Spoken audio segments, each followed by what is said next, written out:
रंजीत, आखिर कब तक हम इस मकान में सड़ते रहेंगे? हर बार तुम यही कहते हो, अब लेंगे नया मकान, तब लेंगे नया मकान।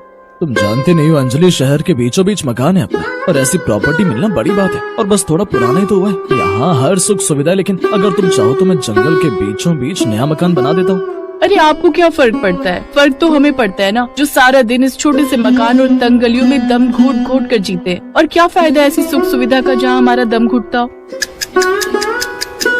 अपनी पत्नी के कहने पर रणजीत प्रॉपर्टी डीलर से बात करता है, जो उन्हें नदी के उस पार एक प्लॉट दिखाता है।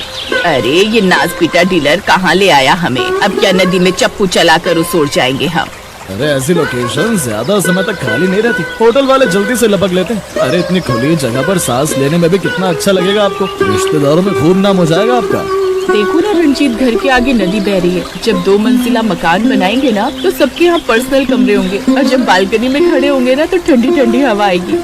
हाँ भाई साहब, अब मत सोचिए और ले डालिए। अब डीलर और पत्नी के कहने पर रंजीत अपनी सारी जमा पूंजी लगाकर वो प्लॉट ले लेता है और शहर के बीचों बीच बने अपने घर को किराए पर दे देता है। फिर कुछ महीनों बाद, अरे आप तो ऑफिस जा रहे थे, वापस क्यों आ गए? अरे बोट पर लोगों की भीड़ हुई पड़ी है, बिल्कुल भी जगह नहीं थी बैठने के लिए। तो अब दूसरे रास्ते से चले जाओ। तब तो मैं आधे दिन के बाद ऑफिस पहुंचूंगा। अब आज रहने देता हूँ, छुट्टी कर लेता हूँ। हाँ ये ठीक रहेगा। और कल सुबह टाइम से उठ जाना, तो शायद आपका बोट में नंबर आ जाए। अब दिन में जाकर आप सब्जी ले आइएगा। रंजीत कुछ घंटे बाद बोट में बैठकर सब्जी लेने चला जाता है और कुछ देर बाद ढेर सारी सब्जियां लेकर घर लौटता है। अरे इतनी सारी सब्जियां? नदी के पास सब्जी मंडी का व्यापार खोलने का इरादा है क्या आपका? अरे मेरी माँ रोज कुश्ती लड़कर नाव में बैठकर बाजार से सब्जियां लाना मेरे बस की बात नहीं है। 2 हफ्ते की सब्जियां एक साथ ले आया हूँ। अब 15 दिन तक बिल्कुल सब्जी लाने के लिए नहीं कहना। फिर 2 दिन बाद, हाय रे मर गई, आग लगे इस नदी को। क्या हुआ माँ जी? अरे क्या हुआ क्या, घर में बैठे बैठे बोर हो रही थी, इसलिए घर से टहलने निकली थी तो पूरी गली में नदी का पानी भरा हुआ था। हाय लगता है मेरी हड्डी चटक गई। हाय रे मर गई। अरे जल्दी से डॉक्टर को बुला, मुझसे ये दर्द बर्दाश्त नहीं हो रहा। लेकिन माँ जी यहाँ कौन सा डॉक्टर आएगा? इसके लिए तो हमें नदी पार करके जाना होगा। ऐसी जगह लाकर बसाया है तुम कमबख्त होने कि यहाँ कोई डॉक्टर नहीं मिल रहा। आप अंदर चलिए, मैं आपकी मालिश करके गर्म पट्टी बांध देती हूँ।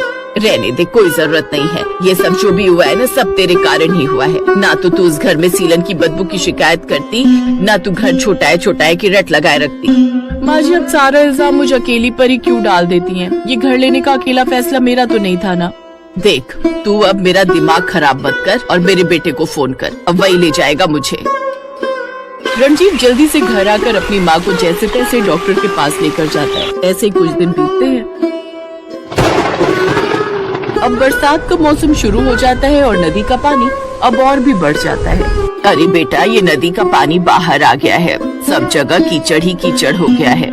माँ बरसात में तो शहरों के गड्ढे भी पानी से भर जाते हैं, और फिर ये तो नदी का किनारा है, तो कुछ दिन तो कीचड़ रहेगी। अब घर के बाहर कीचड़ होने से वो लोग बाहर भी नहीं निकल पाते। फिर कुछ दिन बाद उनकी बेटी रूही कमरे में खेल रही होती है कि तभी नदी किनारे से एक सांप उनकी खिड़की से होता हुआ घर में घुस आता है, जिसे देख रूही जोर जोर से चिल्लाने लगती है, आ मम्मी सांप। वो सभी दौड़कर उस कमरे में आते हैं। रणविजय जैसे तैसे उस सांप को बाहर फेंकता है। हाय मेरी बच्ची, ये ना जाने कहाँ आकर फंस गए हम। तभी बाहर तेज हवाएं चलने लगती हैं और बाहर नदी किनारे की मिट्टी उनके घर के अंदर आने लगती है। हे राम, ये कहाँ आकर फंस गए हम? हमने यहाँ आकर कोई गलती तो नहीं न की जी? अरे तो घबरा क्यों रही? हमने शहर वाला मकान बेचा थोड़ी ना, किराए पर ही दिया। इसको बेचकर वापस वहीं चले जाएंगे। 3 दिन बाद अचानक नदी का पानी काफी बढ़ जाता है। खबर में दिखाया जाता है कि पड़ोसी राज्य ने बांध का पानी छोड़ा है और निचले इलाकों और नदी किनारे बसे घरों का बाढ़ में डूबने का घर है। फिर उनके घर एक नोटिस आता है। क्या लिखा है इसमें? माँ इसमें लिखा है कि हमें जल्दी से घर खाली करना होगा, और अगर ये घर खाली नहीं किया तो पड़ोसी राज्य से छोड़े गए इस पानी से बाढ़ का खतरा बढ़ जाएगा और घर तक डूबने का भी डर है। और अगर ये घर डूब गया और किसी की जान चली गई तो इसमें सरकार की कोई जिम्मेदारी नहीं होगी। अरे ऐसे कैसे चला जाएगा? इतने पैसे लगाए हैं इसे बनाने में।